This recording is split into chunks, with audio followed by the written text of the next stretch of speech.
both riders away from the line, straining to get on top of that gear as quickly as they can. So Alberto Vaz has made a better start. Small margin actually. Also start from Paul Daly. He's completed opening lap already. He's flying around the track here. Roberto Vaz of Brazil had a quarter of a lap to catch his opponent in a 3-lap race. Paul Daly now begins to lift his pace, fighting the bike out the corner. You see his wayward line coming out of corner 2 there. It's the cruising up the track.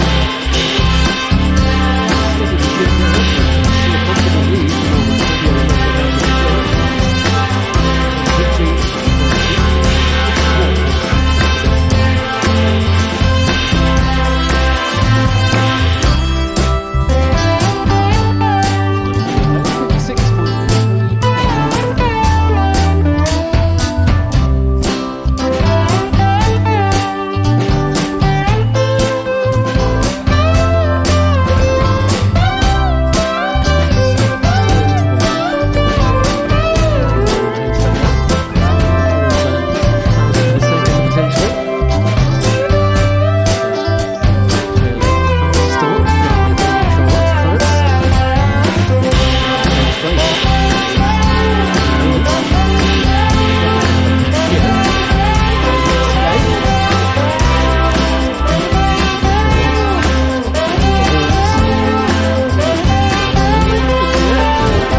.702, the time recorded by Damien Charlotte of France, the fastest rider so far.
go. Time to beat 49.602.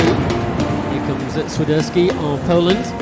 And he will post time 49.492. So new fastest time. Time for Chris Pedic of the Netherlands, 54.4.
Out on those aerodynamic handlebars. Riders again take a very smooth pedalling style, very effective as well. Still advantage Australia and Ryan Bates. 49.492 time to beat. Bates is going to get here ahead of Rutherford. He's outside the time to test the top two places at the moment. Time for Ryan Bates is 50.568, 0.634. Green and grey, the colours of Itmar Esteban of Spain.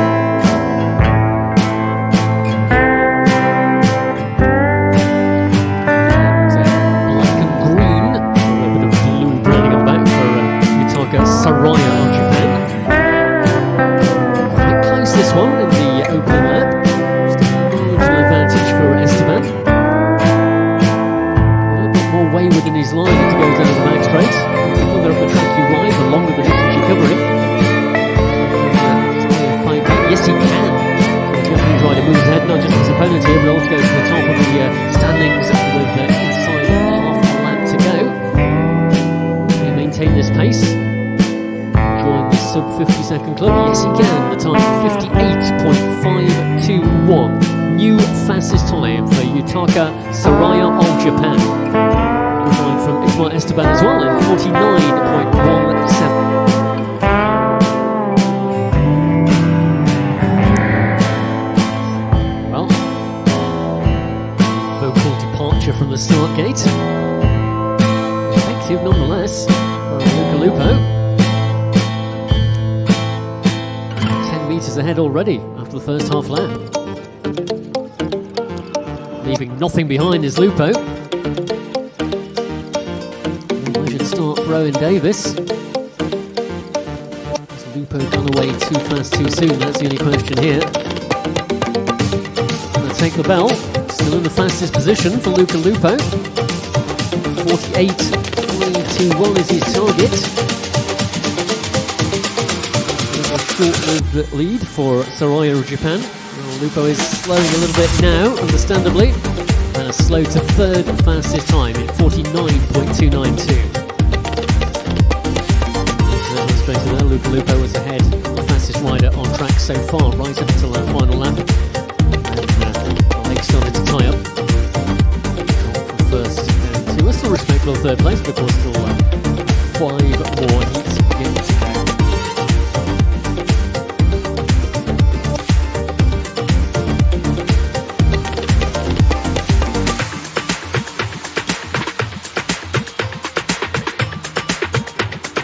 of Heat 10.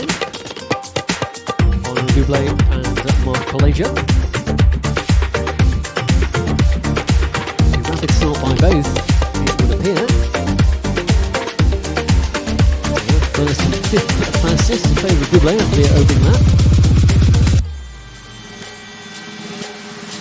Very small deficit for Kaleja to try and close. Dublé though, a powerhouse. Doing the business here as he goes down the back straight. Can he keep this pace going? No, he's lost a little bit of momentum now, dropping down to third fastest. And Kaleja also losing ground, seventh fastest time for him now. So the time for Honor Dublé will be third fastest in 49.209. Time for Mark Kaleja.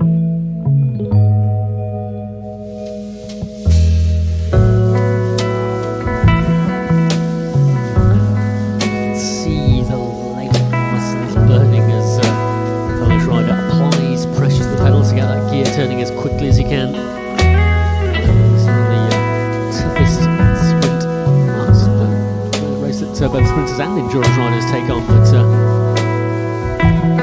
great champions, the big sprinters in the kilometre.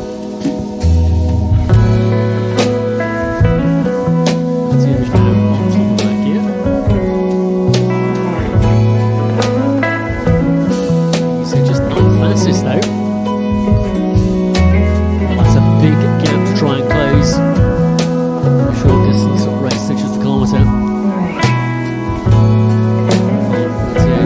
Poland finish in 9th place at this stage of the competition. This time 50.896. So once again, Nitaka Soraya of Japan can breathe a little easier,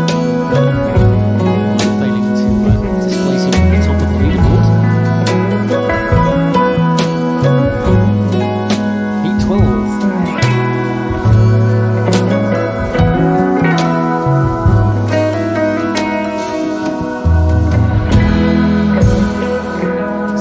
Rocking backwards and forwards in the saddle and towards the countdown, but it reminds you of moving forwards as the game's released. Momentum, as I said earlier, it all counts. Time disciplines such as the time trial, there's 3 laps on the track like this one.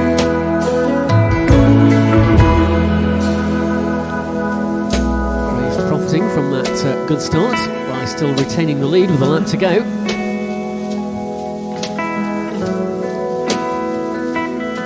Graves into the back straight for the final time, still fastest. Is he going to upset the standings at the top of the leaderboard? I think he might.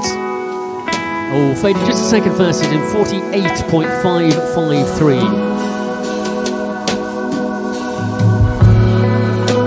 Time for Daniel Bray of Great Britain was 50.173.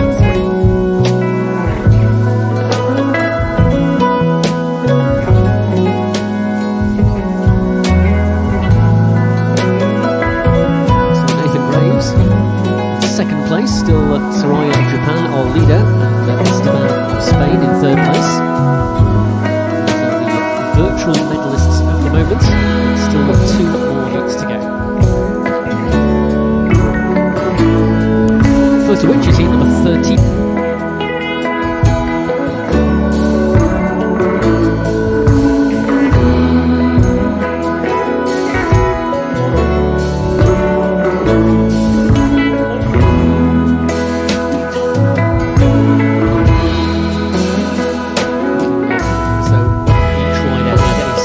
Effective start there.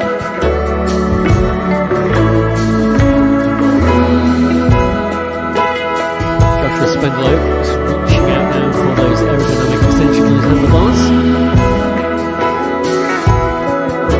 He's ahead of Scott Burns. Otherwise they're showing the top of the classification at the moment. And they're building the pace towards the final lap. It's going to be their hope, I think. Still advantage Spendlow over Burns. This could be a reversal of fortunes from the National Masters titles.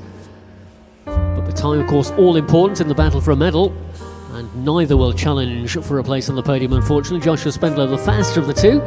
in 50.335, and the time for Scott Burns 50.497.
So the final heat is underway. Bruno Tanjon and Peter Muller. It's Muller who's made the better start. Tanjon still not settled into his took position. Now he's stretched out onto those handlebar extensions. But his opponent from Hungary, Peter Muller, running in 5th fastest time at the moment. Tanjon considerably off the pace required for a medal. See what the final lap will bring.